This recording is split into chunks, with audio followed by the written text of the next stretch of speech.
In the heart of the forest, black woodpeckers tend to their hungry chicks, nestled deep inside a tree trunk they've hollowed out themselves.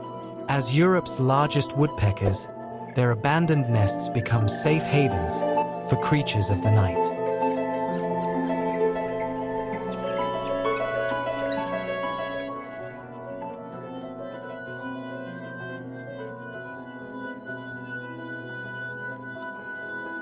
The Tengmalm's owl, in particular, often moves in. But species like the black woodpecker, the Tengmalm's owl, and the elusive capercaillie are vanishing, victims of deforestation and human impact.